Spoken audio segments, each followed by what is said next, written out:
Om Shanti 20 December 2024 प्रातः मुरली बाबा कहउछंती मीठे बच्चे बाबांकर स्मृति रे रहिबार अभ्यास कर तेबे मुखमंडल सर्वदा हर्षित रहिब अर्थात प्रफुल्लित रहिब।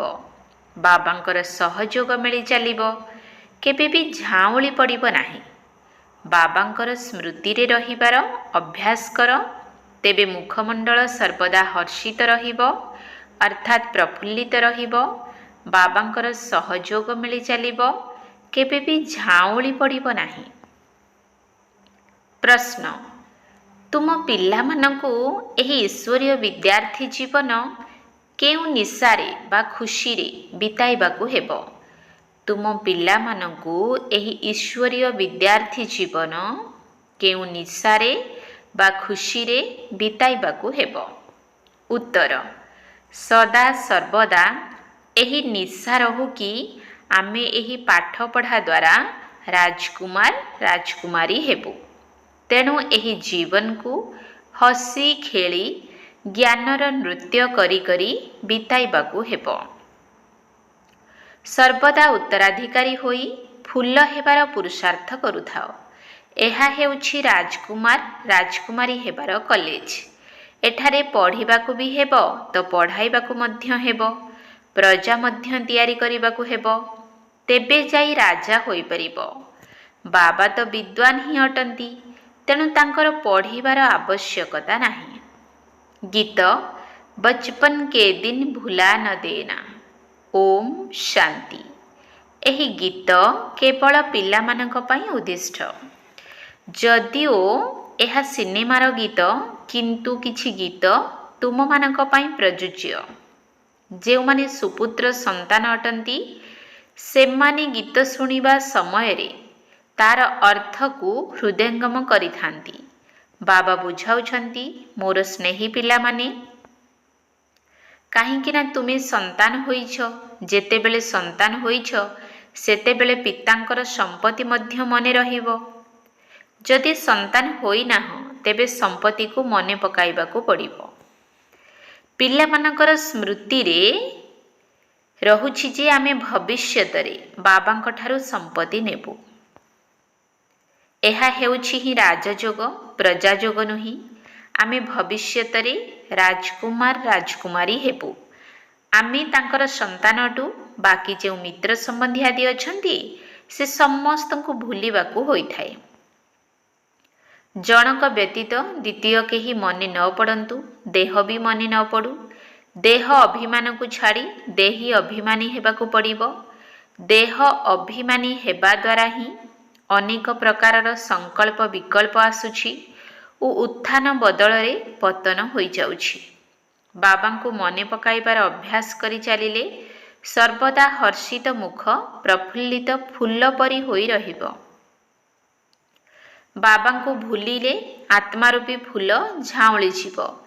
पिला माने साहस रखिले बाबांक ठारू सहाय्य मिलिबो। जदि संतान होई नाह तेबे बाबा केउ कथारे सहाय्य करिवे। कारण तांकर माँ बापा हेउछि माया रावण। तेणु रावण ठारू सहाय्य मिलिबो तळकू खसिबा पाई। तेबे एही गीत संपूर्ण रूपे तुम पिला मानंक पाई तैयारी होइछि। बचपन के दिन भुला न देना। बाबांकू मने पकाइबाकू हेबो। जदि याद करिबो नाही तेबे आजि जे हसुछि काली पुणी कांदिबाकू लागिबो। याद करिले सदा हर्षित मुख होई रहिबो। तुमे पिला माने जानिछ एकमात्र शास्त्र हेउछि गीता, जेउथिरे किछि किछि अक्षर ठीक अछि। सेथिरे लेखा जाइछि युद्ध भूमि रे शरीर त्याग कले स्वर्ग को जीव। परंतु एथिरे हिंसक युद्धर कथा ही नाही।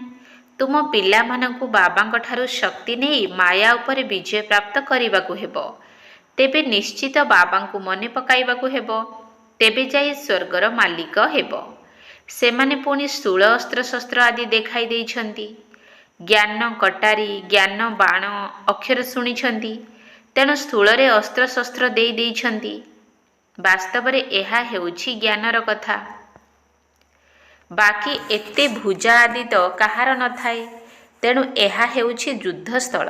ଯୋଗଯୁକ୍ତ ହୋଇ ଶକ୍ତି ପ୍ରାପ୍ତ କରି ବିକାର ଉପରେ ବିଜୟ ପ୍ରାପ୍ତ କରିବାକୁ ହେବ। ବାବାଙ୍କୁ ୟାଦ କରିଲେ ସମ୍ପତ୍ତି ମନେ ପଡ଼ିବ। ଉତ୍ତରାଧିକାରୀ ହିଁ ସମ୍ପତ୍ତି ନେଇଥାନ୍ତି। ଉତ୍ତରାଧିକାରୀ ହେବେ ନାହିଁ ତ ପ୍ରଜା ହୋଇଯାଇଥାନ୍ତି। ଏହା ହେଉଛି ହିଁ ରାଜଯୋଗ, ପ୍ରଜାଯୋଗ ନୁହେଁ। ଏହି କଥା ବାବାଙ୍କ ବ୍ୟତୀତ ଆଉ କେହି ବୁଝାଇ ପାରିବେ ନାହିଁ। ବାବା କହୁଛନ୍ତି, ମୋତେ ଏହି ସାଧାରଣ ଶରୀରର ଆଧାର ନେଇ ଆସିବାକୁ ପଡ଼ିଥାଏ। ପ୍ରକୃତିର ଆଧାର ନ ନେଲେ ତୁମ ପିଲାମାନଙ୍କୁ ରାଜଯୋଗ କିପରି ଶିଖାଇବି? ଆତ୍ମା ଶରୀରକୁ ତ୍ୟାଗ କରିଦେଲେ କୌଣସି କଥାବାର୍ତ୍ତା କରିପାରିବ ନାହିଁ। ପୁଣି ଯେତେବେଳେ ଶରୀର ଧାରଣ କରେ, ପିଲା ଟିକିଏ ବଡ଼ ହୋଇ ମାତୃଗର୍ଭରୁ ବାହାରକୁ ଆସିଲେ ତେବେ ଯାଇ ପିଲାର ବୁଦ୍ଧି ଖୋଲିଥାଏ। ଛୋଟ ପିଲା ତ ପବିତ୍ର ଅଟନ୍ତି, ତାଙ୍କଠାରେ ବିକାର ନଥାଏ। ସନ୍ନ୍ୟାସୀମାନେ ସିଡ଼ି ଚଢ଼ିଥାନ୍ତି, ପୁଣି ଓହ୍ଲାଇଥାନ୍ତି, ଅର୍ଥାତ୍ ବିକାରୀ ହୋଇ ପୁଣି ପବିତ୍ର ହୋଇଥାନ୍ତି। ନିଜ ଜୀବନକୁ ବୁଝିପାରନ୍ତି। ଛୋଟ ପିଲା ତ ପବିତ୍ର ଅଟନ୍ତି, ସେଥିପାଇଁ ଛୋଟ ପିଲା ଏବଂ ମହାତ୍ମା ଏକ ସମାନ ହୋଇଥାନ୍ତି। ତେବେ ତୁମେ ପିଲାମାନେ ଜାଣିଛ, ଏହି ଶରୀର ତ୍ୟାଗ କରି ଆମେ ରାଜକୁମାର ରାଜକୁମାରୀ ହେବୁ। ପୂର୍ବରୁ ମଧ୍ୟ ଆମେ ହିଁ ହୋଇଥିଲୁ, ଏବେ ପୁଣି ହେଉଛୁ। ଏପରି ଏପରି ବିଚାର ବିଦ୍ୟାର୍ଥୀମାନଙ୍କର ଆସିଥାଏ। ଏସବୁ ସେହିମାନଙ୍କ ବୁଦ୍ଧିରେ ଆସିବ ଯେଉଁମାନେ ସନ୍ତାନ ହୋଇଥିବେ ଏବଂ ବିଶ୍ୱସ୍ତ ଆଜ୍ଞାକାରୀ ହୋଇ ଶ୍ରୀମତରେ ଚାଲୁଥିବେ। ନହେଲେ ଶ୍ରେଷ୍ଠ ପଦ ପାଇପାରିବେ ନାହିଁ। ଶିକ୍ଷକ ତ ପଢ଼ି ହିଁଛନ୍ତି। ଏପରି ନୁହେଁ କି ସେ ପଢ଼ୁଛନ୍ତି ପୁଣି ପଢ଼ାଉଛନ୍ତି। ନା, ଶିକ୍ଷକ ତ ଜ୍ଞାନରେ ପରିପୂର୍ଣ୍ଣ ଅଟନ୍ତି। ତାଙ୍କୁ ନଲେଜଫୁଲ୍ କୁହାଯାଏ। ସୃଷ୍ଟିର ଆଦି ମଧ୍ୟ ଅନ୍ତର ଜ୍ଞାନ ଆଉ କେହି ଜାଣିନାହାନ୍ତି। ପ୍ରଥମେ ତ ଏହି ନିଶ୍ଚୟ ଆସିବା ଦରକାର ଯେ ସେ ହେଉଛନ୍ତି ପିତା। ଯଦି କାହାର ଭାଗ୍ୟରେ ନାହିଁ, ତେବେ ମନ ଆନ୍ଦୋଳିତ ହେବ। ଜଣାପଡ଼ିଥାଏ ଜ୍ଞାନ ମାର୍ଗରେ ଚାଲିପାରିବେ କି ନାହିଁ। ବାବା ବୁଝାଉଛନ୍ତି, ଯେତେବେଳେ ତୁମେ ବାବାଙ୍କ କୋଳକୁ ଆସିବ, ସେତେବେଳେ ଏହି ବିକାରର ବେମାରୀ ଆହୁରି ଜୋରରେ ବାହାରକୁ ବାହାରିବ। ବୈଦ୍ୟମାନେ ମଧ୍ୟ କହିଥାନ୍ତି, ବେମାରୀ ଜୋରରେ ବାହାରିବ। ବାବା ମଧ୍ୟ କହୁଛନ୍ତି, ତୁମେ ସନ୍ତାନ ହେଲେ ଦେହ ଅଭିମାନର ଏବଂ କାମ କ୍ରୋଧ ଆଦିର ବେମାରୀ ବଢ଼ିବ। ନ ହେଲେ ପରୀକ୍ଷା କିପରି ହେବ? କେଉଁଠି ଯଦି ଦ୍ୱନ୍ଦ୍ୱ ଆସୁଛି ତେବେ ପଚାର। ତୁମେ ଯେତେ ବଳବାନ ହେଉଛ, ମାୟା ତୁମକୁ ସେତେ ଅଧିକ ଆକ୍ରମଣ କରୁଛି। ତୁମେ ବକ୍ସିଂ ଅର୍ଥାତ୍ ମୁଷ୍ଟିଯୁଦ୍ଧ କରୁଛ। ଯେଉଁମାନେ ସନ୍ତାନ ହୋଇନାହାନ୍ତି, ସେମାନଙ୍କ ପାଇଁ ବକ୍ସିଂର କଥା ହିଁ ନାହିଁ। ସେମାନେ ତ ନିଜର ହିଁ ସଂକଳ୍ପ ବିକଳ୍ପରେ ଉବୁଟୁବୁ ହେଉଛନ୍ତି। ସେମାନଙ୍କୁ କୌଣସି ସାହାଯ୍ୟ ମିଳିନଥାଏ। ବାବା ବୁଝାଉଛନ୍ତି, ଯଦି ମମା ବାବା କହୁଛ, ତେବେ ବାବାଙ୍କର ସନ୍ତାନ ହେବାକୁ ପଡ଼ିବ। ସନ୍ତାନ ହେଲେ ହୃଦୟରେ ପକ୍କା ହୋଇଯାଏ ଯେ ଇଏ ଆମର ଆତ୍ମିକ ପିତା ଅଟନ୍ତି। ବାକି ଏହା ହେଉଛି ଯୁଦ୍ଧସ୍ଥଳ। ଏଥିରେ ଡରିବାର ନାହିଁ କି ତୋଫାନରେ ସ୍ଥିର ହୋଇ ରହିପାରିବୁ ନା ନାହିଁ। ଏହାକୁ କମଜୋରି କୁହାଯାଏ। ଏଥିରେ ତୁମକୁ ସିଂହ ଭଳି ପରାକ୍ରମୀ ହେବାକୁ ପଡ଼ିବ। ପୁରୁଷାର୍ଥ ପାଇଁ ଭଲ ମତ ନେବା ଦରକାର। ବାବାଙ୍କୁ ପଚାରିବା ଦରକାର। ବହୁତ ପିଲା ନିଜର ଅବସ୍ଥା ଲେଖି ପଠାଇଥାନ୍ତି। ବାବାଙ୍କୁ ହିଁ ସାର୍ଟିଫିକେଟ୍ ଦେବାକୁ ହେବ। ବ୍ରହ୍ମାଙ୍କୁ ଲୁଚାଇ ପାର, କିନ୍ତୁ ଶିବ ବାବାଙ୍କ ନିକଟରେ କିଛି ଲୁଚାଇ ପାରିବ ନାହିଁ। ବହୁତ ଅଛନ୍ତି ଯିଏକି ଲୁଚାନ୍ତି, କିନ୍ତୁ ତାଙ୍କ ପାଖରେ କିଛି ବି ଲୁଚି ପାରିବ ନାହିଁ। ଭଲର ଫଳ ଭଲ, ମନ୍ଦର ଫଳ ମନ୍ଦ ହୋଇଥାଏ। ସତ୍ୟଯୁଗ ତ୍ରେତାରେ ତ ସବୁ ଭଲ ହିଁ ଭଲ ହୋଇଥାଏ। ଭଲ ମନ୍ଦ, ପାପ ପୁଣ୍ୟ ଏହିଠାରେ ହିଁ ହୋଇଥାଏ। ସେଠାରେ ଦାନ ପୁଣ୍ୟ ମଧ୍ୟ କରାଯାଏ ନାହିଁ। ତାହା ତ ପ୍ରାରବ୍ଧ ହିଁ ଅଟେ। ଏଠାରେ ଆମେ ସମ୍ପୂର୍ଣ୍ଣ ସମର୍ପଣ ହେଉଛେ। ତେଣୁ ବାବା 21 ଜନ୍ମ ପାଇଁ ପ୍ରତିଦାନରେ ଦେଇ ଦେଉଛନ୍ତି। ତେଣୁ ବାବାଙ୍କୁ ଅନୁସରଣ କରିବାକୁ ହେବ। ଯଦି ଓଲଟା କାମ କରିବ, ତେବେ ବାବାଙ୍କ ନାମ ବଦନାମ କରିବ। ସେଥିପାଇଁ ବାବାଙ୍କୁ ଶିକ୍ଷା ମଧ୍ୟ ଦେବାକୁ ପଡ଼ୁଛି। ରୂପ ବସନ୍ତ ଅର୍ଥାତ୍ ଯୋଗୀ ଜ୍ଞାନୀ ମଧ୍ୟ ସମସ୍ତଙ୍କୁ ହେବାକୁ ପଡ଼ିବ। ଆମ ଆତ୍ମାମାନଙ୍କୁ ବାବା ପଢ଼ାଉଛନ୍ତି।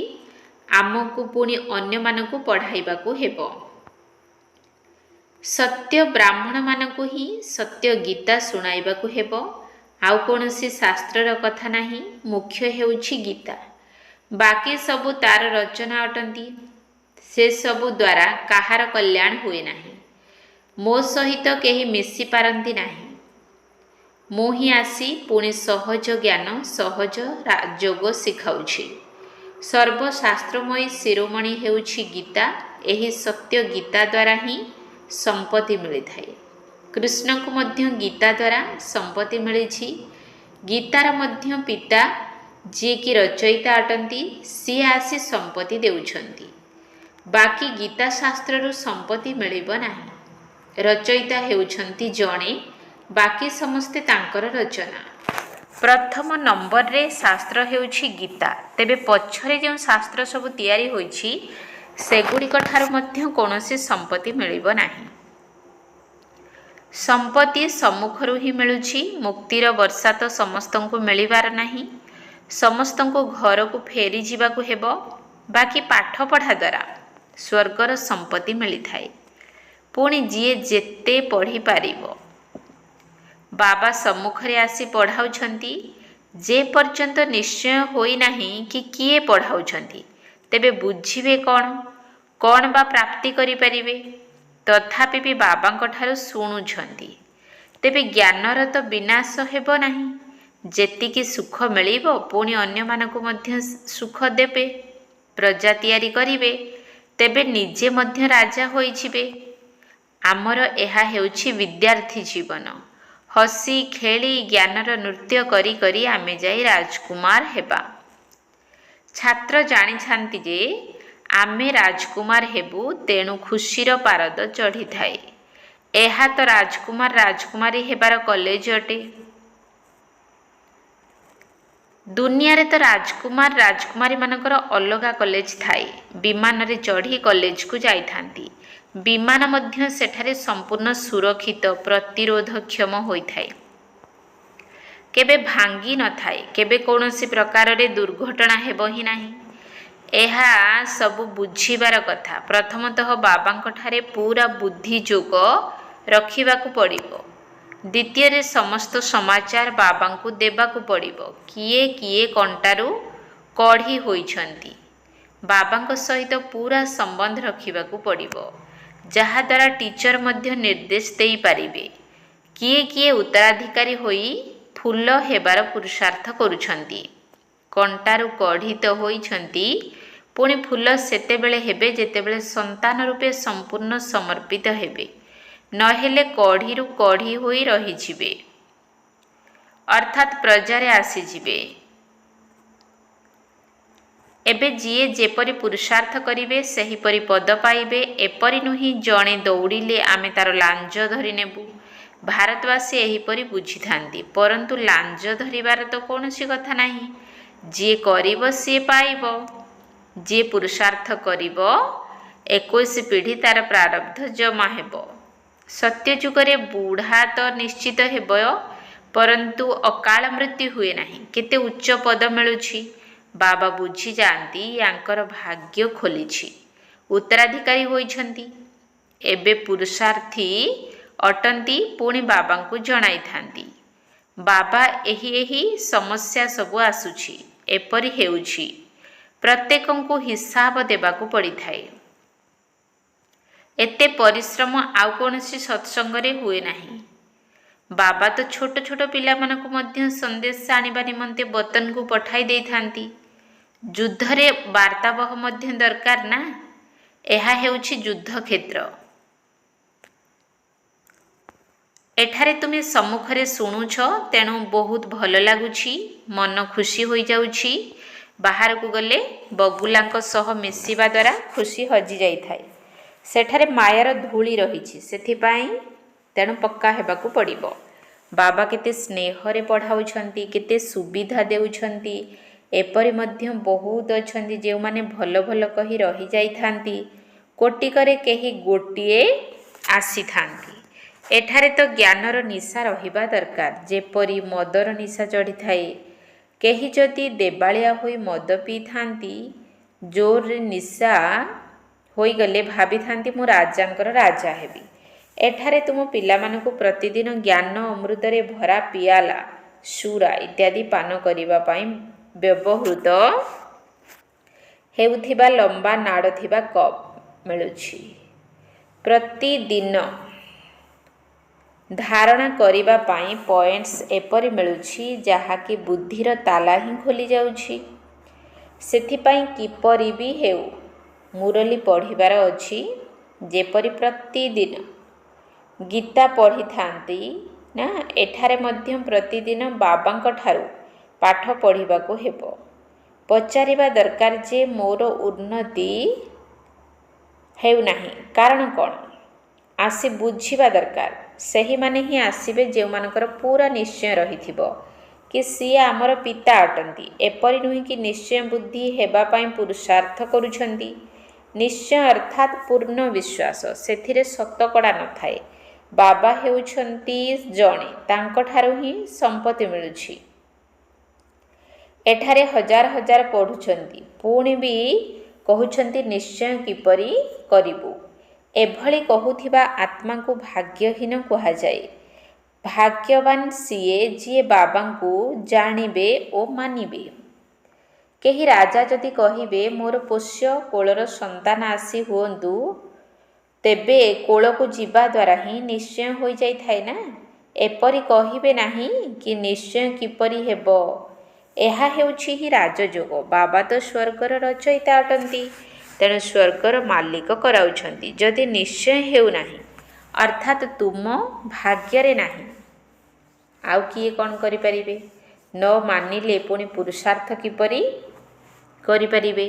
ତେଣୁ ସିଏ ଛୋଟେଇ ଚାଲିବେ ଅର୍ଥାତ୍ ତୀବ୍ର ପୁରୁଷାର୍ଥ କରିପାରିବେ ନାହିଁ।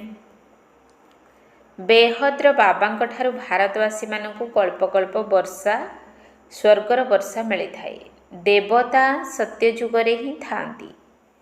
କଳିଯୁଗରେ ତ ରାଜପଦ ନାହିଁ, ପ୍ରଜା ଉପରେ ହିଁ ରାଜ୍ୟ ଚାଲିଛି। ଏହା ପତିତ ଦୁନିଆ ଅଟେ, ତେଣୁ ଏହାକୁ ପବିତ୍ର ଦୁନିଆ ବାବା କରିବେ ନାହିଁ ତ ଆଉ କିଏ କରିବ? ଭାଗ୍ୟରେ ନାହିଁ ତ ବୁଝିବେ ହିଁ ନାହିଁ। ଏହା ତ ବିଲକୁଲ ସହଜ ବୁଝିବାର କଥା।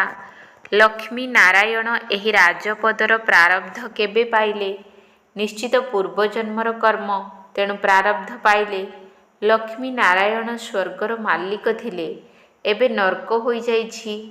ତେବେ ଏଭଳି ଶ୍ରେଷ୍ଠ କର୍ମ ଅଥବା ରାଜଯୋଗ ବାବାଙ୍କ ବ୍ୟତୀତ ଆଉ କେହି ଶିଖାଇ ପାରିବେ ନାହିଁ। ବର୍ତ୍ତମାନ ସମସ୍ତଙ୍କର ଅନ୍ତିମ ଜନ୍ମ ଅଟେ। ବାବା ରାଜଯୋଗ ଶିଖାଉଛନ୍ତି। ଦ୍ୱାପରରେ କ'ଣ ରାଜଯୋଗ ଶିଖାଇବେ? ଦ୍ୱାପର ପରେ କ'ଣ ସତ୍ୟଯୁଗ ଆସିବ? ଏଠାରେ ତ ବହୁତ ଭଲ ଭାବରେ ବୁଝିକରି ଯାଉଛନ୍ତି, ବାହାରକୁ ଗଲେ ଖାଲି ହୋଇଯାଉଛନ୍ତି। ଯେପରି ଡବାରୁ ରତ୍ନ ବାହାରିଗଲେ ଖାଲି ଖୋଳ ପଡ଼ି ରହିଥାଏ। ଯଦି ଜ୍ଞାନ ଶୁଣୁ ଶୁଣୁ ପୁଣି ବିକାରଗ୍ରସ୍ତ ହୋଇଗଲ, ତେବେ ଖଲାସ।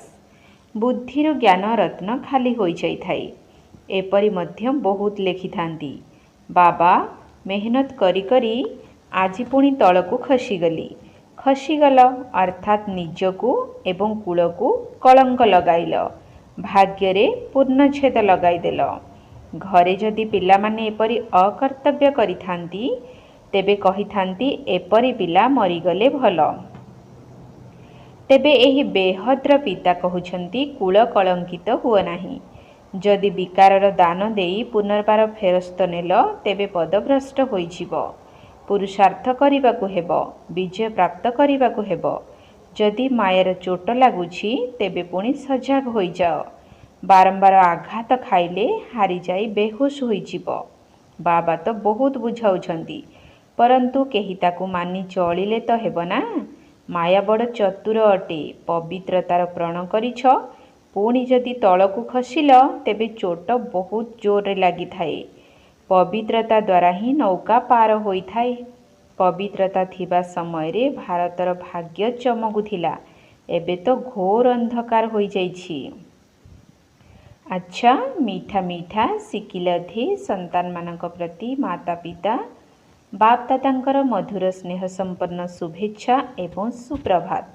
आत्मिक पितांकर आत्मिक संतान मानकु नमस्ते। आत्मिक संतान मानकर आत्मिक बाप दादांकु नमस्ते नमस्ते नमस्ते सुप्रभात। धारणा पाई मुख्य सार 1 नंबर पॉइंट, एही युद्ध क्षेत्र रे माया को भय करिवार नाही। पुरुषार्थ करिबा पाई बाबांक ठारु श्रेष्ठ मत नेबार अछि। वफादार अर्थात विश्वस्त एवं फरमानबरदार अर्थात आज्ञाकारी होई श्रीमत अनुसार चलिबार अछि। एही युद्ध क्षेत्र रे माया को भय करिवार नाही। पुरुषार्थ करिबा पाई बाबांक ठारु श्रेष्ठ मत नेबार अछि। विश्वस्त एवं आज्ञाकारी होई श्रीमत अनुसार चलिबार अछि। 2 नंबर, आत्मिक निशारे रहिबाकु हेले ज्ञान अमृत भरा पात्ररु प्रतिदिन ज्ञान पान करिबाकु हेबो, अर्थात मुरली प्रतिदिन पढ़िबाकु पड़िबो। भाग्यवान हेबाकु हेले बाबांक प्रति केबे भी संशय आसिबा उचित नुही। आत्मिक निशारे रहिबाकु हेले ज्ञान अमृत भरा पात्ररु प्रतिदिन ज्ञान पान करिबाकु हेबो, अर्थात मुरली प्रतिदिन पढ़िबाकु हेबो। भाग्यवान हेबाकु हेले बाबांक प्रति केबे भी संशय आसिबा उचित नुही। वरदान, ब्रह्मा बाबांक समान जीवन मुक्त स्थितिर अनुभव करुथिबा कर्मर बंधन ठारु मुक्त हुओ। ब्रह्मा बाबांक समान जीवन मुक्त स्थितिर अनुभव करुथिबा कर्मर बंधन ठारु मुक्त हुओ। ब्रह्मा बाबा सबु प्रकारर कर्म करुथिले मध्य केबे भी कर्मर बंधन रे बांधी होई नथिले। समस्तंक सहित संबंध रक्षा करुथिले मध्य संबंधर बंधन रे बांधी होई नथिले। से धन संपत्ति तथा साधन सुविधार बंधनरु मध्य मुक्त थिले। सबु प्रकारर दायित्व संभाळुथिले मध्य जीवन मुक्त स्थितिर अनुभव करुथिले। तेणु एही भली निजर पितांकु अनुकरण कर कौनसी प्रकारर पूर्व हिसाब किताबर बंधन रे मध्य बांधी हुआ नाही। संस्कार स्वभाव प्रभाव एवं दबाव अर्थात कौनसी प्रकारर चापर बंधन रे मध्य पड़ नाही। तेबे कुहाजिब कर्म बंधन मुक्त जीवन मुक्त आत्मा। स्लोगान, तमगुणी वातावरण भितरे जदि निजको सुरक्षित रखिबाकु चाहुछ तेबे साक्षी होई खेल देखिबार अभ्यास कर। तमगुणी वातावरण भितरे जदि निजको सुरक्षित रखिबाकु चाहुछ तेबे साक्षी होई खेल देखिबार अभ्यास कर। ओम शांति।